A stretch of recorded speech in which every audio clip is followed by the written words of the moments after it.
beneath him. This feeling of becoming a part of the sky delighted him. When he looked out, he could see the sky full of clouds hanging in there with him, and in the last minutes of his journey he would witness the world beneath him begin to zoom in as the plane would start descending. In this fascinating world, he would caption the landing as heading back to Earth, as if he were an astronaut returning from a mission. The touchdown would bring in yet another bright smile on his lips.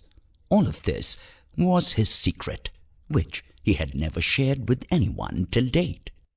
That afternoon too, Rajveer was all prepared to experience this fun for one more time in his life, when suddenly a lady gate-crashed the party in his head. "Excuse me," a female voice interrupted his vision as he was casually looking out at the goings-on on the tarmac. He turned to see where the voice was coming from. A woman of about 5.5 feet stood in the aisle, unknowingly blocking the way of passengers boarding with her. She was wearing a long light blue floral skirt with a short-sleeved white blouse, which complemented her glowing fair skin. "Excuse me," she was talking to him. "Yes," Rajveer asked. "Can I request you for a favor?" Her almond-shaped eyes told Rajveer that she was from the hills in the far east of the country. The dark borders of kajal around her eyes made them the most prominent feature on her round face. She looked cute and innocent, with her full lips and peaches and cream complexion.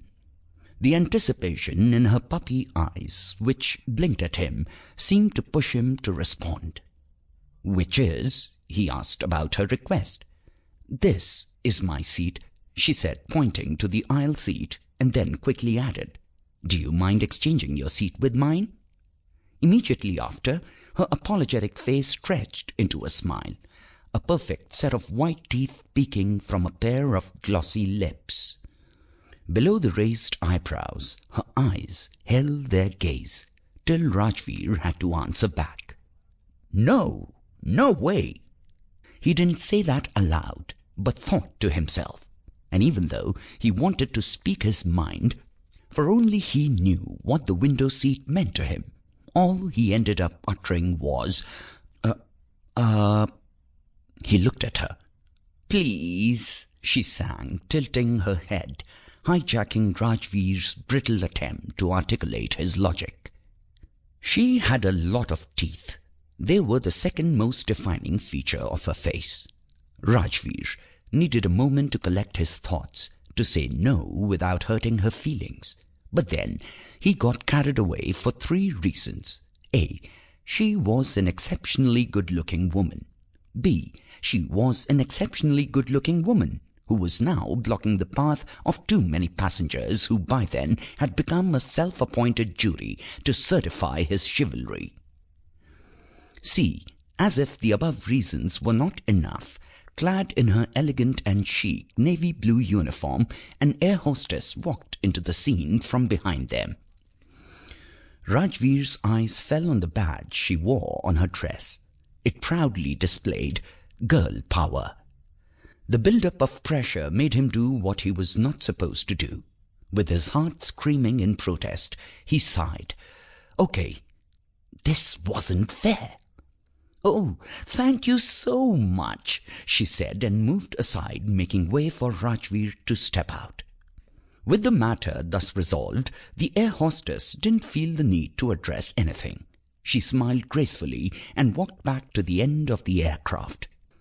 In spite the poker face, Rajveer was seething inside. He hated himself for letting go of his favorite seat. "Why did I do that?" "I'm waiting."